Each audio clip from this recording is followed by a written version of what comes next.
What is up, everybody? This is Amlet from Badlands Backlogs coming at you with Bleep Bloop episode 4 this week. We're one away from episode 5, which next week I got some fun things planned.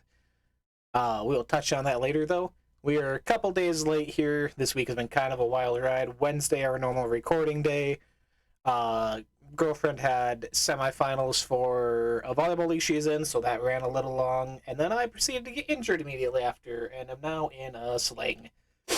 So yesterday was being on a lot of pain meds and just overall not being in an excited mood to stream.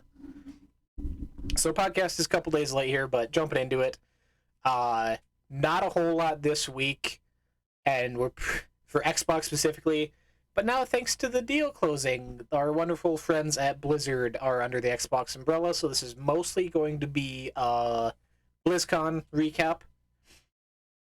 For those that don't know, BlizzCon is a yearly convention that Blizzard just does for themselves to focus on Warcraft, Overwatch now, Diablo. It used to be StarCraft when I cared about that, Heroes of the Storm, just everything they have. It's their own sort of E3 just for them. Which took place last weekend. Super good showing. They usually, in the past, would have the show as like a digital event if you couldn't attend. So if you were buying like a digital ticket to watch the panels and cosplay competitions and the esports events and stuff like that. This year, though, they actually opened it up public, so go on YouTube, you're able to watch it just fine. No workarounds for it, whatever. It was super good. This year I think was very much people would imagine a very Warcraft focused event. Couple things for Diablo 4, couple things for Overwatch, which we'll touch on first here. But this year was World of Warcraft facing the main thing that people were looking forward towards. So, which for me is great. Diablo I've never been into that much. Overwatch is okay. I've been World of Warcraft since vanilla. If you go to our site, badlandsbacklogs.squarespace.com, I actually just posted last week, before BlizzCon, sort of my history with the game, and just my overall story, experiencing it, and the highs and lows throughout the years, and leaving and coming back and finding my love for it again. So if you're interested in World of Warcraft or anything, I highly recommend checking that out. Let's jump into it here. As I said, we are coming, it's November 10th, 2023, episode 4 of Bleep Bloop Podcast. Let's begin. Starting off, Diablo 4 didn't get a whole lot. They did a few announcements for upcoming winter event and announced the first expansion. Vessel of Hatred coming out, I believe they said fall, winter of 2024. With this, it has listed here, I have the official Blizzard press thing up. If you're watching on video, I have a couple tabs just to keep all the announcements and stuff in a row to keep order and everything, because there was so much announced, so we'll be having that up on stream along with some of the trailers in the background. From the press release here, excuse me, with this brand new continuation of the campaign story comes new ways to play, new evils to vanquish, and a brand new class never before seen in the Diablo universe. Which is cool. I know a lot of people want to, like, bring me the old classes back from the old games that I've played with for years and want to return to, but, like, you need to branch out and get some new stuff. Third season of Diablo 4 will usher in a new type of weekly challenge dungeon called the Gauntlet for players currently in. And on December 12th, lasting for 3 weeks, you're getting your first seasonal event, which is Midwinter Blight. Trudge through the snow-laden winter terror land of fractured peaks, and be sure to keep your eyes peeled for a mysterious red-cloaked terror. So we're getting Krampus. They're also adding, it says here, 5 unique class-specific rings that let you tap into power some season of the Malignant, which I believe would be sort of like temporary perks and stuff you can upgrade or sort of build your class into. Which is fine. It's cool. That's literally about it. They have some stuff like increased item power level coming, quality of life improvements, faster experience gang, new boss tier ladder. So not a whole lot, which is kind of surprising. Also, to announce your first expansion for Diablo 4 isn't coming out till like late next year, when the game's been out for 6 months already. I feel like that's a long gap to sort of get the first big content push out. And it is cool that there's a new class coming. I think what was the Diablo 3 one? That's when you got the Necromancer. Came with that, Reaper of Souls. So I'm assuming next year's BlizzCon will be more Diablo focused. There was also rumors I should mention here going into this year from a lot of like insiders and stuff that Project Odyssey would be revealed this year, which blew my mind. There's been talks and rumors and just sort of a bunch of stuff flying around for the past few months of Blizzard's next title, which supposedly is, I don't want to say live service, but survival MMO style game. So kind of in my mind, I'm thinking Rust or Ark or something along those lines. I feel a lot of people were expecting that to show up this year, which out of the blue makes no sense to me. But surprise, it didn't. I don't think in such a short turnaround they would be able to magically come out of nowhere while trying to sort of fix the games they have, bring Overwatch back into a friendly state, fix Diablo losing its player base and sort of bring people back in, and just overall from the ground up building World of Warcraft again while also releasing a new game in there. Never made sense to me. Moving on with Overwatch information, there's quite a bit here. They had, which leaked like a few hours before the opening ceremony, the next hero, tank hero, Mauga, is sort of a Samoan backstory character. He is a tank, has very interesting abilities, I would say. He has, if you're watching a video again, it's pulled up. He has dual-wielding chain guns, each of which have a different sort of effect, where one of them, incendiary chain gun, automatic weapon that ignites enemies on repeated impacts, so sort of damage over time fire effect. And the other one does critical damage to burning enemies, so you kind of want to have those alternating and keep those in check with ammo and stuff as much as you can to get that constant output. First ability here, he has Overrun, charge forward and stomp to launch enemies. You're unstoppable while charging. They showcased this and had him running through other characters' ultimates abilities and stuff. I don't know if it's something that he would be able to use while actively caught. So say like he gets caught in Sigma's ult, if he's able to pop that once he's caught already and get out of it. Or if it's just sort of if he's already active in the ability state, he'll get through. Next one, he has Cardiac Overdrive. Nearby allies take reduced damage and heal by dealing damage. Tank, he doesn't have a shield, so this is sort of his team help ability, keep everyone up. He does have his passive, gains temporary health when dealing critical damage. And all of these, with his crit damage stuff, leads into his ultimate, which is Cage Fight, where he deploys a barrier that looks decent sized. I would say it's kind of in the same vein of Sigma's ultimate with like size, that traps yourself and enemies, and he gains unlimited ammo while inside, which looked really cool. It's whoever gets caught inside physically gets chains tied to them where they can't leave, and then he gets that unlimited ammo. So if you have a support hero on you keeping you alive during that, with the crits and stuff over time and gaining your temporary health for critical damage, I see that being a big game changer. Even just being able to sort of lock people out of pushing objectives is huge. He looks fun. I like the style. He's essentially, if you look him up, he's essentially the Rock from Moana. Like, same character build, the way his laugh, he has the Rock's laugh, essentially. But he's fun. He looks fun. They also announced the next two characters, actually, doing things in sets of 3 here, which we'll see further on, is something that they really hit on with this BlizzCon.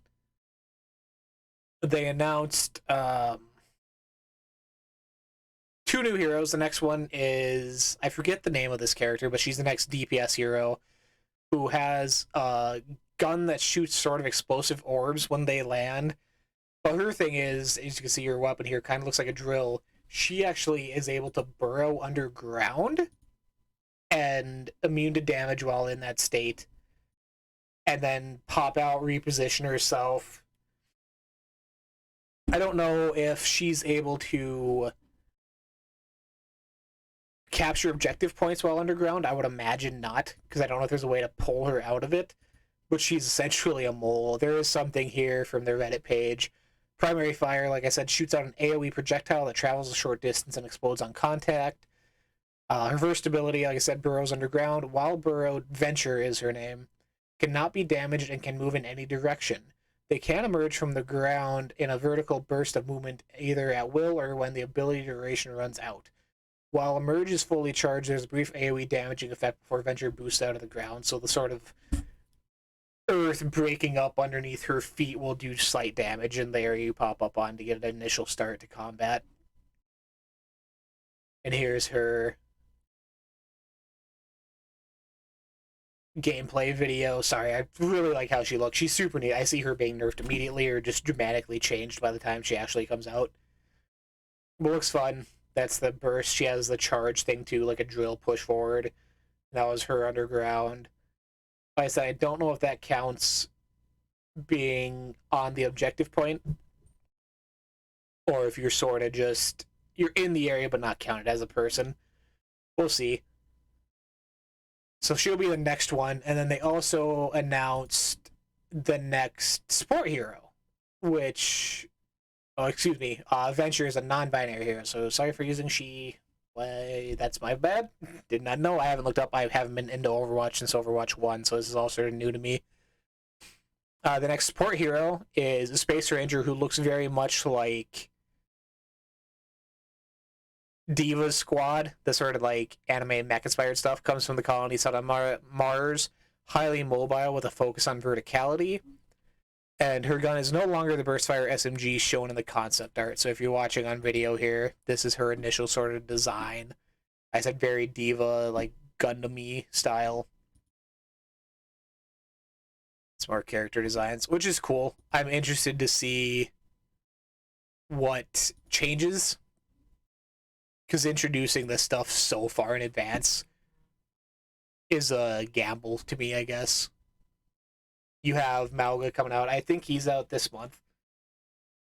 And then the next two will be next year, but having them so far out and people knowing what they're expecting is pretty ballsy. Other changes coming for Overwatch. They're doing a new PvP game mode, which is called Clash, which to me seemed very much like a tug-of-war sort of thing. Mode consists of 5 capture points positioned in a straight line on a mirrored map, with the center point starting as the first active objective. Teams have to fight back and forth over the map, pushing into enemy territory or defending their own. Once a team captures all 5 points or reaches the maximum score, they win. So here's sort of a breakdown of it. Team 1 spawn room will actually be the second point, so you can go further back than your spawn. So it's very defensively based. So say you're losing, they capture point B, which is your spawn room. You're then spawning behind the team as they're pushing to hold point A still, so they don't win, which is a neat idea. They did announce the first map will be Hanoka, a reworked version of the original Hanamura map. So this very iconic for Overwatch 1. See how that changes. I am intrigued by the idea of the map being mirrored. Here's sort of the base design blocked layout of the map. We see a sort of center point. I'm assuming this would be the middle point B map. You can kind of see them scattered around. So new map. I don't know if that's coming to, if that's going to be in like ranked right away, if they're going to keep it like a social aspect. Hero Mastery will be expanding. They're sort of practice challenge room for heroes is expanding and will be opening up to Diva, Echo, Genji, Lucio, and Mei. And they're also announced that they're doing a team Hero Mastery where you can go in with a group of people and sort of like a wave round based thing to do. Further on competitive, they're doing a bunch of rework changes for the ranked modes. They're adding a new ranked above Grandmaster, so the new highest rank you can achieve is Ultimate. The 5 wins, 15 losses requirement to get an update on your rank has been removed. They have a new progress thing at the end of every match, so instead of just kind of like losing rank and not knowing where that's going, it's a more detailed thing of where you lost rank, where you are falling back on. They also now show you when you're doing your placement masters initially each season, you can get predicted rank of how you're doing, so you kind of know where you're at. The pre-match screen will also, I really like this, will show the highest and lowest rank of everyone in that lobby. Not character specific, but just generalized between the 10 people there, who the rank range, so you kind of know what skill level you're in for that game. They're adding a new competitive reward, Emerald weapons. So if your original Overwatch had the gold weapons you can get for skins, new green color scheme of that. They look nice. They look okay. All current competitive points with that will be converted into a different legacy currency to spend on gold weapons, but emerald weapons require a different currency that can only be earned once the changes roll out. Excuse me. So you'll still be able to get the gold guns. They're just sort of doing a currency change, currency exchange to get these in a different way. And with that, they'll be doing new competitive rewards on a yearly basis. So, most grouping restrictions for matchmaking will be removed. When players in the same group have a large gap between ranks, like bronze between diamond, the group will be classified as a wide group, meaning that it will only be matched with other wide groups, so you can't sort of carry lower people with you or someone on like a Smurf account. You'll be partnered up with other people doing the same sort of thing. New map set in Peru. You can kind of see a background image here of it. They didn't show any other high quality shots or like a walkthrough of the map, but it looks fine. They also have doing sort of what Master Chief Collection does. I talked about this before with one of my friends when we were going over battle passes and how those things work. Completing the premium battle pass now will let you choose between claiming any previously unearned mythic skins or the current ones. So you'll be able to sort of put points as in the older battle passes to get stuff you might have missed or catch up on if you're just getting into the game, which I think all battle pass games should do. It's always been wild to me that you just have a sort of time limited thing to get this stuff, and once you're done, once it's done, you're just sort of screwed. I get why they do it, trying to keep as many people as they can in their ecosystem. But overall, as like a player-based thing, it's a lot better being able to pick and choose. That's why I love Master Chief Collection so much, and being able to jump around and unlock what I want to unlock from other stuff. And then they sort of gave teases for upcoming seasons. Teased, again, they didn't jump into it, but they mentioned Eldritch Horror, Egyptian mythology, a witches thing, an alternate universe where heroes become villains and villains become heroes, which is fun for the super hardcore fan base. Something different, a new light on those characters that we've had for years. But that's it for Overwatch. And the main one now is World of Warcraft, which, hot boy, am I excited. I've been away from WoW for the third or fourth time now for at least 3 years. I quit shortly after Shadowlands came out just because the story was too wild. Everything was crazy. It was going extreme levels of stuff just for the sake of shock value, and just it overall became a grind. But they started out Blizzcon at the opening ceremony very strong. The return of Chris Metzen. For those that aren't aware, he has been with WoW for years, left a while ago when they brought him back.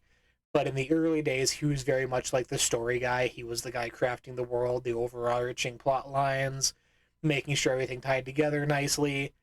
And he very much came out and he was like, we need to do a lot to fix sort of what's happened with the game recently. So most people expected next expansion to be released because we're coming at the end of the last patch for Dragonflight. So they did.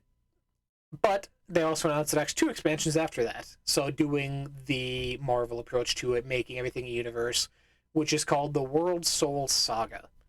And Metzen very much said this was a way to cap off the past 20 years of the game, because next year will be the 20-year anniversary of World of Warcraft, and set up for the next 20 years, which is exciting.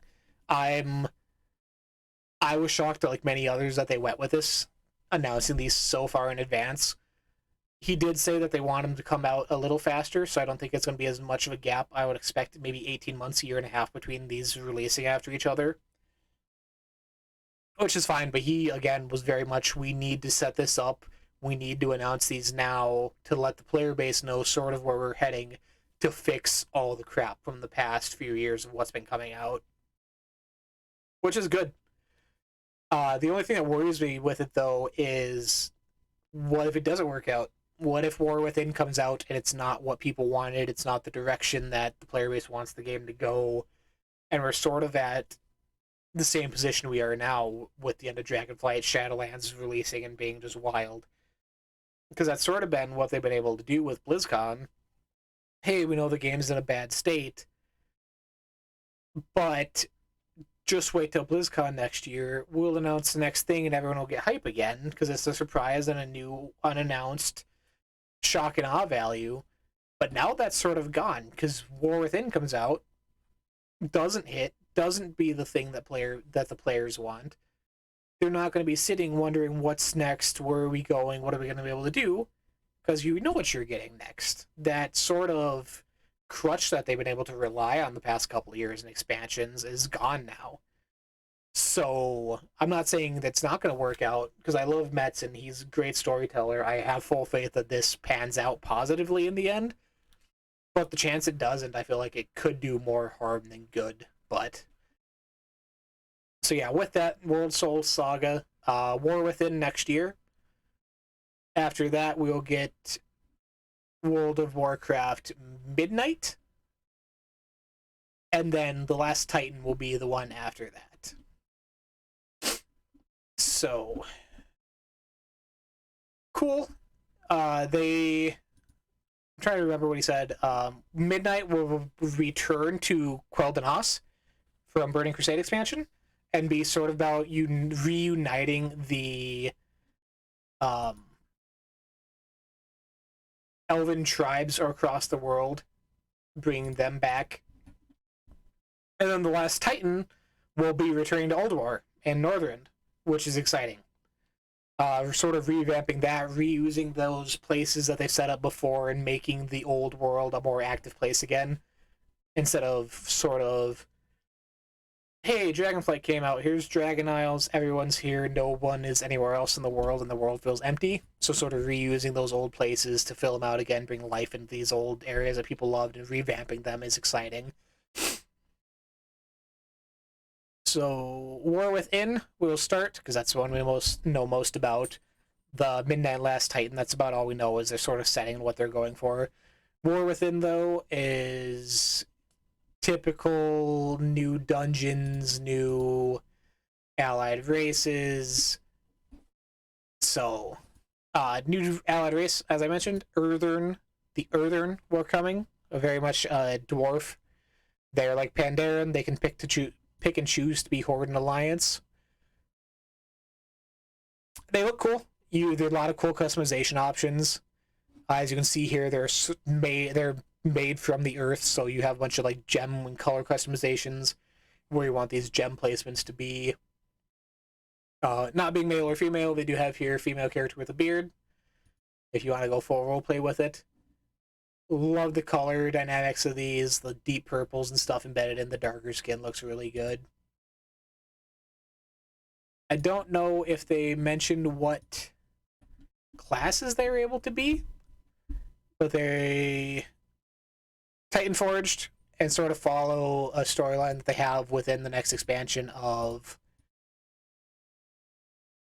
there's 3 sort of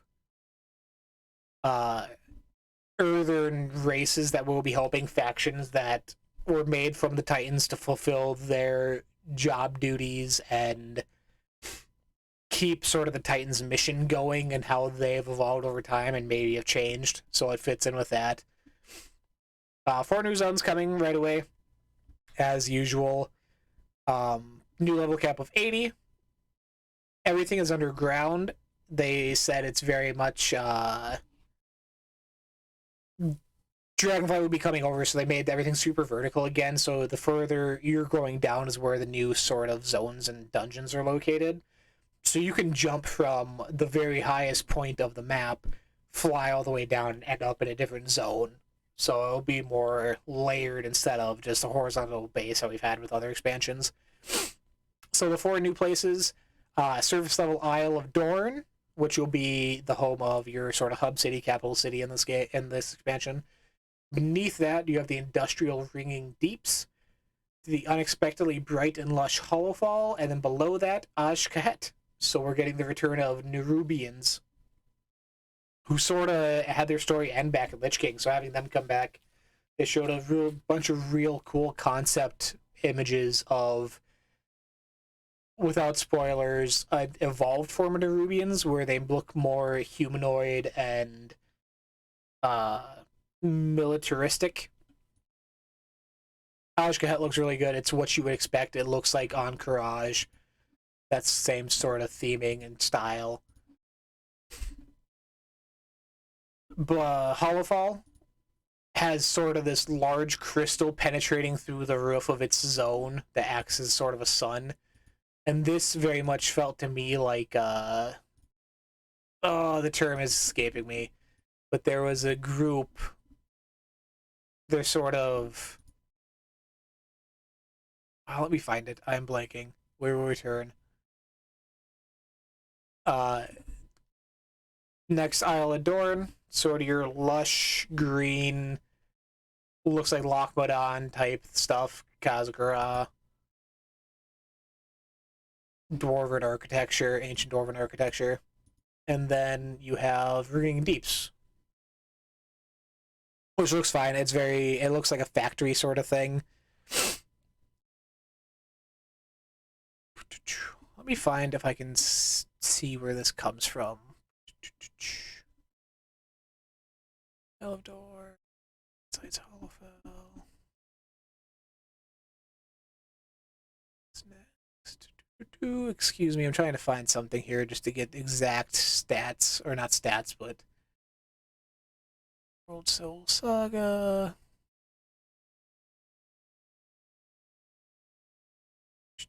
Opening ceremony. Well, what's next? Okay, so yeah, zones were within Hollowfell, as I was mentioning. The Arathi, this is what I was looking for. They look like the Scarlet Crusaders, but it's home of the Arathi in their capital, who are in sort of a constant battle with the Nerubians, who are the level below them. So they're sort of always at odds ends. They did tease some tears in the Arathi hierarchy, so there'll be internal conflict there. As I mentioned, here is all zones are constructed together using an airlock technology used to seamlessly transition between the Dragon Isles and the Zarlek Cavern and Dragonflight.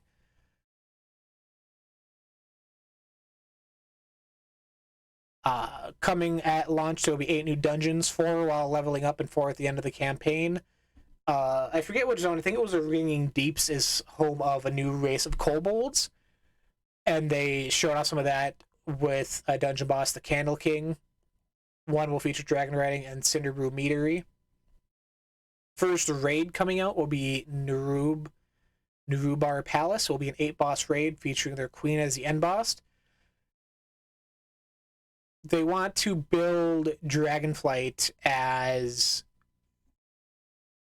sort of a new starting point for the game. They use the term evergreen a lot, as I mentioned here.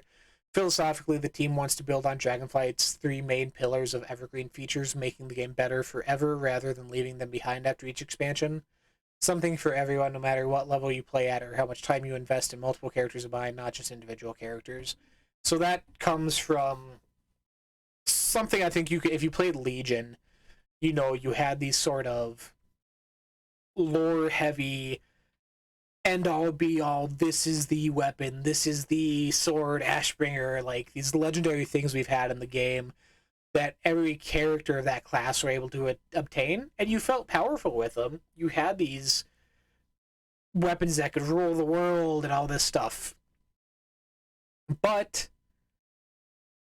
when that expansion was done, you replaced it with the next green weapon you had in the next expansion, which is super off-putting. The power creep is just crazy. So a lot of the stuff they announced for War Within sort of brings up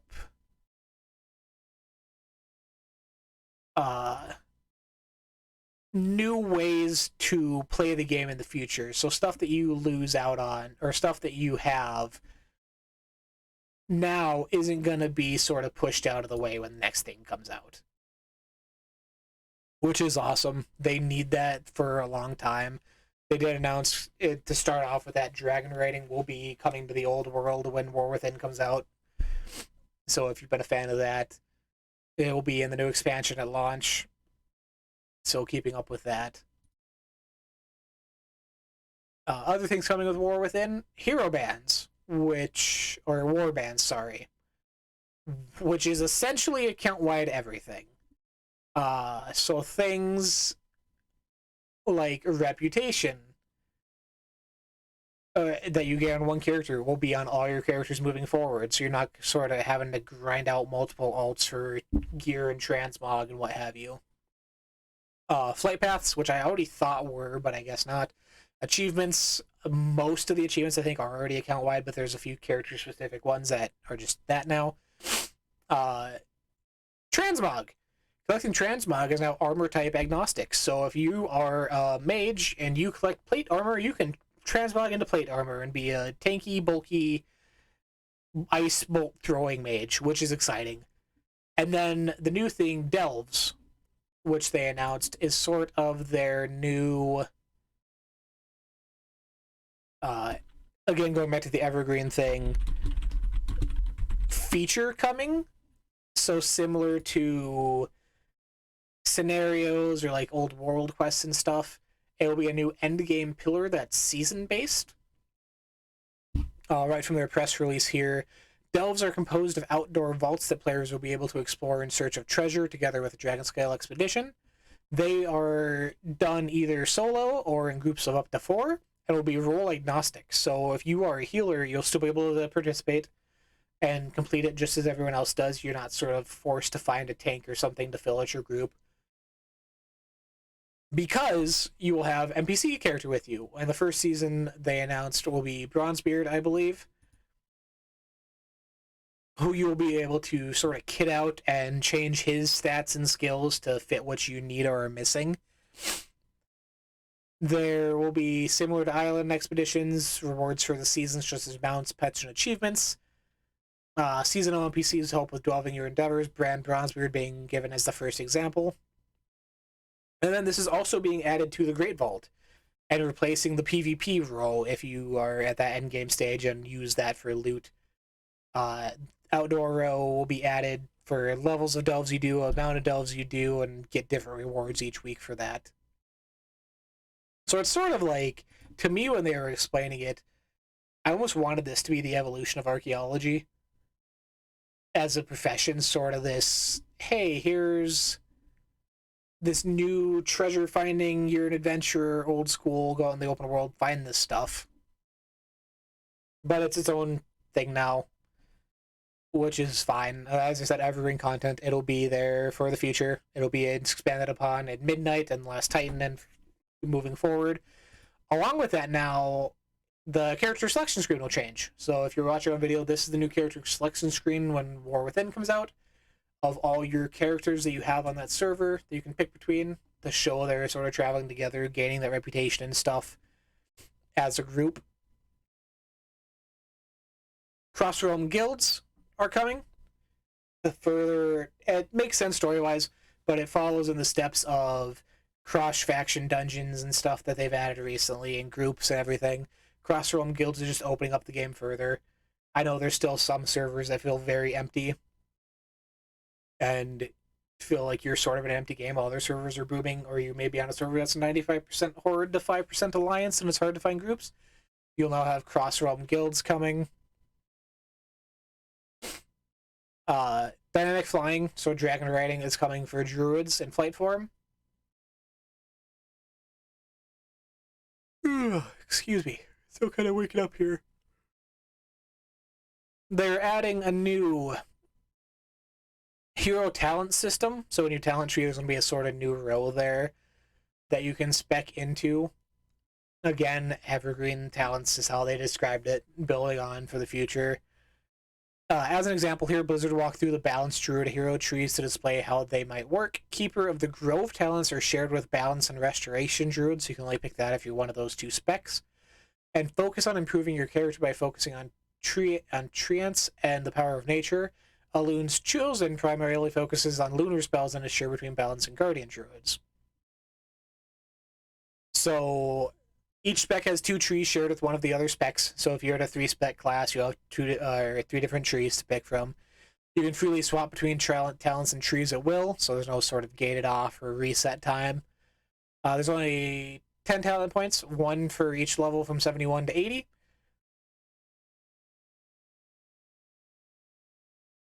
Here, moving on, if you're watching on video again, here's sort of the layout. Demon Hunters, as I said, only get 2 because they only have the 2 specs. Eldrachi, Reaver, and Fellscar. Druid have 4.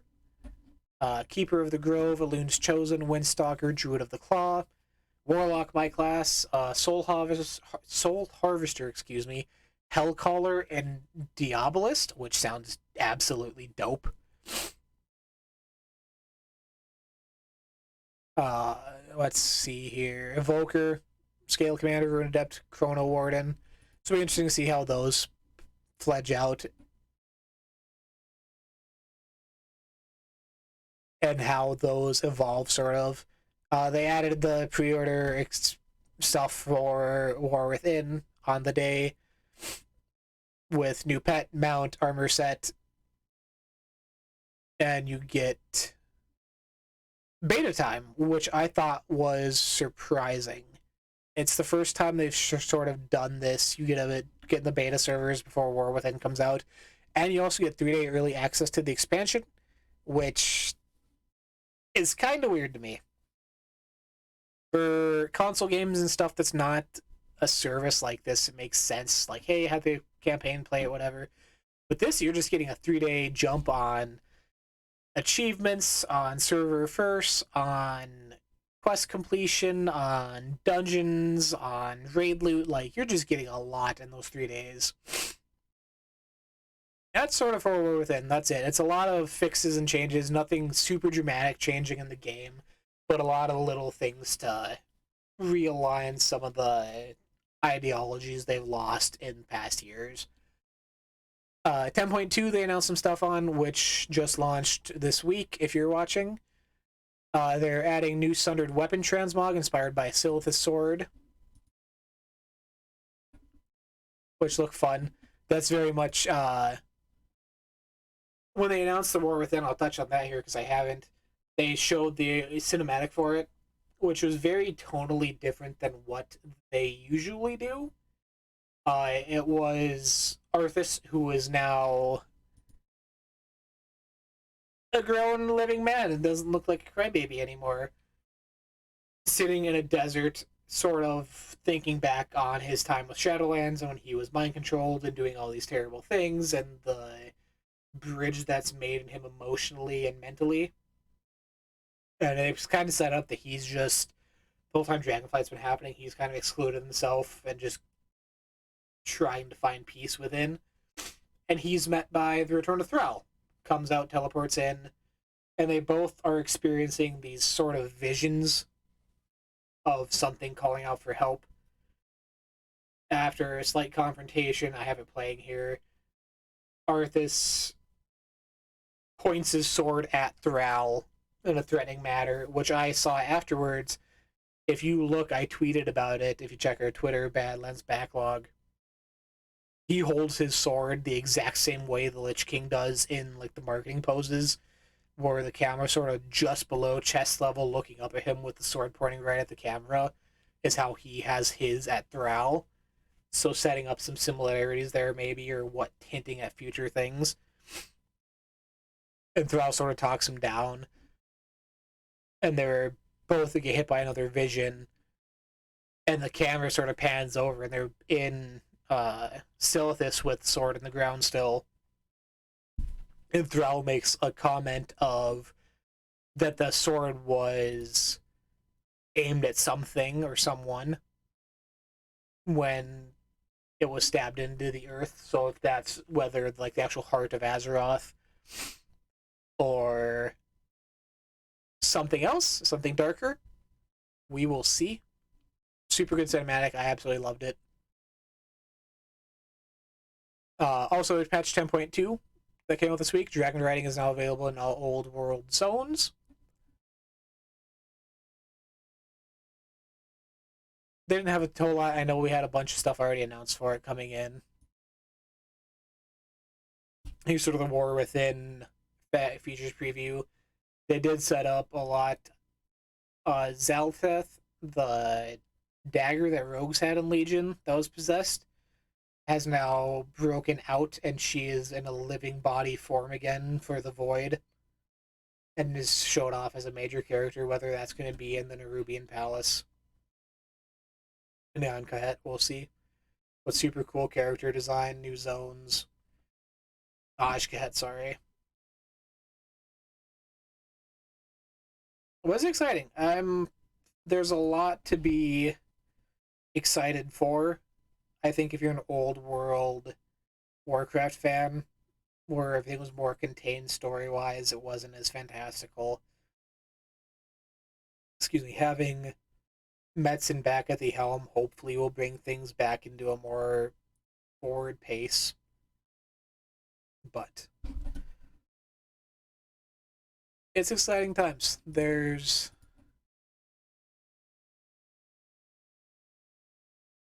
again, if you haven't watched, check out the cinematic. I highly recommend it. It's super good. It's not my favorite, but it's definitely like I said, totally different. Other details here as I'm looking through just to get you guys more information. Central characters for War Within, Anduin, obviously Thrall, Magni Bronzebeard. They specifically mentioned he's been, for the past however many years, calling of threats and stuff coming to the world and what those mean, and did we actually stop what he was hearing from the world, and him coming back and fully fulfilling his prophecy he was sort of set into. And Ilaria Windrunner will be in a unique rivalry with Xal'atath, like I said.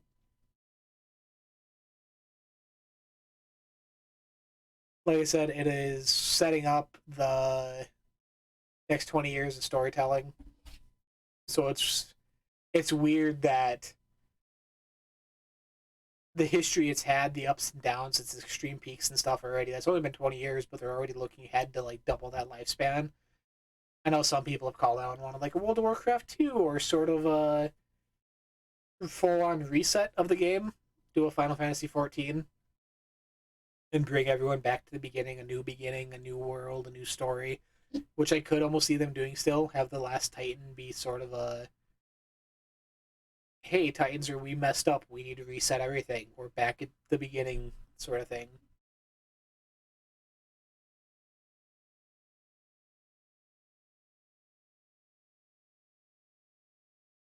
But that is where... yeah, why am I yawning so much today? That's sort of all they had. It was a lot. Like I said, it mostly focused on that 3 expansion pillar being announced and what they have set up. With that too, for old world stuff, they had World of Warcraft Classic announced for next year, or World of Warcraft Cataclysm Classic will be coming next year, which to no one's surprise, that's just the way things are now. But they did also announce sort of, a lot of people have been calling for, and it's been rumored to have a Classic Plus sort of system. So, like I just said, have original vanilla WoW, but things are a little different. Maybe there's different raids. Burning Crusade's not the first expansion. What if there was just a completely new first expansion we got? Sort of thing that people wanted. And they kind of hit that by announcing World of Warcraft Classic Season Experience Season of Discovery, It'll be sort of capped off. They announced at launch the initial level cap will be 25. And once they hit that level, you endgame. You get endgame content at 25. A new 10-player Black Fathom Deeps raid will be added with new and reimagined bosses, mechanics, and rewards. And then after that, the level cap will be increased by a few levels every couple months, I would assume, bringing more endgame content, new raids, whatever that may be, up to 60. And the main thing about this, they have new secrets, which will be releasing that sort of change the way classes play. They mentioned specifically you'll be able to fully play as Warlock Tank, which was exciting. Mage healers, just a bunch of wild stuff, which I think could be exciting and could sort of ruin what people like about the game. If you're playing a Warlock or something, you know what your class is able to do, you know you're a damaging class. But when you sort of give that class the ability to do everything, you don't need to play with other people. If you're suddenly giving Warlock survivability and being able to tank bosses and all this stuff, why play with other people when you can just do everything yourself, sort of thing. With that, that's hit the new specs and stuff bringing in with those discovery changes. They're adding a new system called Ruin Engraving, which I believe is for either 3 or 5 pieces of gear, and that's sort of where you put those pieces into, so it won't actually be talent or skill-based something they have to purchase in. There's things you'll just like find around the world on top of a mountain or in a cave, and that'll give you a spec for the class you have that you're able to put into your armor. They hinted at dual spec. Cheaper respec costs, new level upgrades, new world PvP events, new content in later phases, like we said. But it's exciting. It's not exactly what I think people wanted, but it's this first step. It's coming out soon also. It comes out November 30th.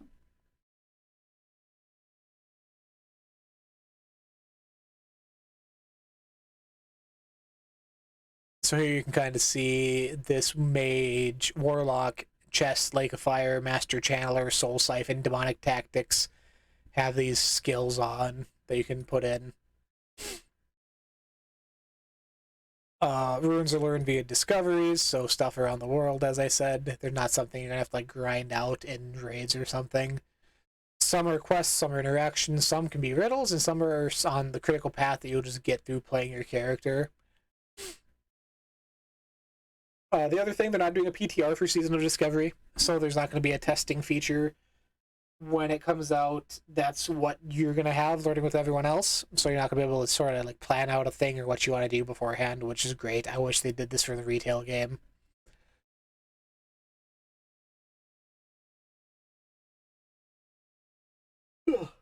After you hit that level 25, like I said, the next band will be to 40, 50, and then level 60. Some number of weeks, more than a month, less than 3 to 4 months, so it'll be kind of fast going on. Black Fathom Depths, as I mentioned, will be reimagined as a 10-player raid.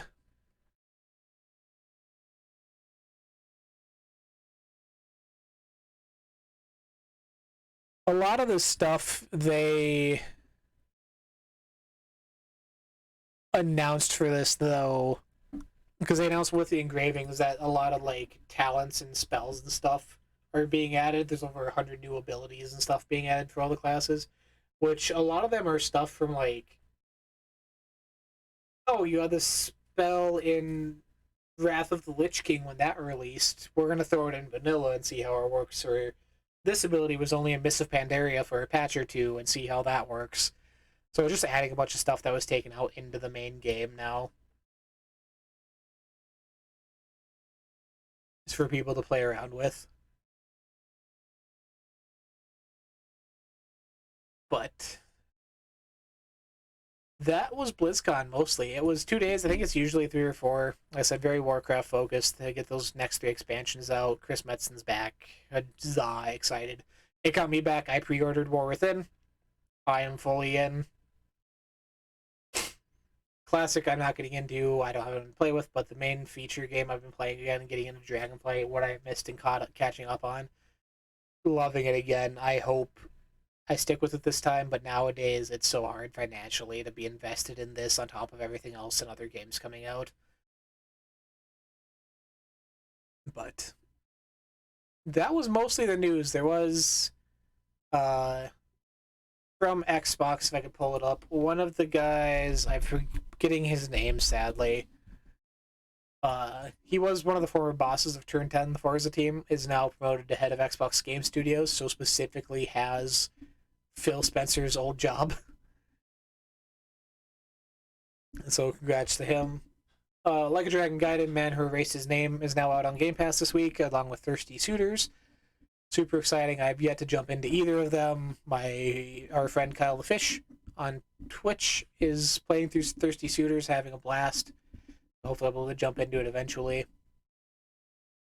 Call of Duty Modern Warfare 3 released this week to middling reviews. It's gone anywhere as low as 4s for a 3-hour story that's reusing all old assets of Warzone and Caldera. Just that's stuff it doesn't feel like there's heart to it. And now there's finally from Bloomberg, Jason Schreier's come out. The 3-year development time that Call of Duty usually has was turned down to 16 months in this case, which sucks for the team. I feel terrible for them working in those conditions. Hopefully with Xbox being in charge now, that won't happen again, because this is just an absolute mess for them. It just further proves that this was supposed to be the expansion for Modern Warfare 2. Modern Warfare 2 maps being added for multiplayer, being the only maps for multiplayer. Like, everything points to this being a more Modern Warfare 2 add-on compared to a full-on game, which is sad. It's still top sold game this year, I'm for sure. People are still going to play the shit of it, play it all the time, going to be high selling, and it's going to make the people seem like this is okay. But that's sort of where we're at. Not a whole lot going on. Next week should be a fun episode. I have 2 guests on scheduled to come on. We will be recording on Tuesday. Monday, the Game Awards nominations are all announced. So I will have 2 people on to join me, and we'll sort of do our predictions for Game Awards of what we expect the winners will be, other predictions for announcements and stuff. There's not a whole lot we can go on. There's some stuff that was announced the past 2 years that hasn't been seen since I could see making a return, so we'll be doing predictions on that and Game of the Year winners and stuff like that. Not our personals. I'm not going to do mine based on personal preference. I think what it's going to win, because my personal Game of the Year is not even on the list, I don't think. But we will see. So that'll be fun, having 2 people on, doing a sort of larger show here. Like I said, that'll be Tuesday. Moving forward with the site and the podcast, this next week especially is going to be kind of stressful, on the more stressful side. Monday, I will be starting a new job that I just found out about before recording this podcast. So I'm going to have to focus a bit on that more than I normally would. So content may be a little slower. Still going to do podcast next week, week after. Still going to be streaming on Twitch. We're working through Dragonflight currently as a first-time playthrough. May just be more sort of spread out in the near future until I get more settled down and in a routine again. The good thing is I will be off 2 hours earlier than usual, so streams can be a little longer and I'll have more free time in the evening. And with this new position, I will have every weekend off. So we'll be able to stream a lot on weekends, especially because my girlfriend will still be on every other working weekend. I'll just have weekends off now. So that's 2 whole days extra I'll have to stream and focus on content. But until I get into the sort of swing of things with that, is where we're at. For now, you can remember, check us out, badlandsbacklogs.squarespace.com and twitter.com/badlandsbacklogs and twitch.tv/thebackloggames. That will do it for us on episode 4 here of Bleep Bloop. Again, mostly just a BlizzCon review roundup. because I was super excited. I watched opening ceremonies, super into it again. It felt like the old days of WoW, and super excited to get back into that sort of mindset for the game and be involved in it again. But until next week, Tuesday, see you guys later. This is Amlint, and thanks for stopping by.